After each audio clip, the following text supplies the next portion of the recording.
নমস্কার সুধী দর্শক, আমি শিলিগুড়ি থেকে বীণাপাণি শিল্পী। আমরা এসেছি রথখোলা স্পোর্টিং ক্লাবের দুর্গাপুজো দেখতে। এবছর ওনাদের পুজো 60 বছরে পদার্পণ করলো। ওনাদের পুজোর থিম ত্রম্বক। এই যে আমি আর কাঞ্চন। আসুন আপনাদের প্যান্ডেলটি ঘুরে দেখাই। ভীষণ চোখ জুড়ানো জমকালো একটি মণ্ডপসজ্জা এবং তার সঙ্গে ভীষণই জমকালো মায়ের মাতৃরূপ, মায়ের মূর্তি, মৃন্ময়ী মায়ের চিন্ময়ী রূপ, অপূর্ব সুন্দর, চোখ ধাঁধানো সৌন্দর্য।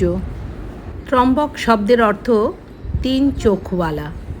এই শব্দটি মূলত ভগবান শিবকে বোঝাতে ব্যবহৃত হয়, কারণ বিশ্বাস করা হয় যে শিবের একটি ঐশ্বরিক তৃতীয় চোখ রয়েছে, যা জ্ঞান, বিনাশ এবং চূড়ান্ত জ্ঞানের প্রতীক।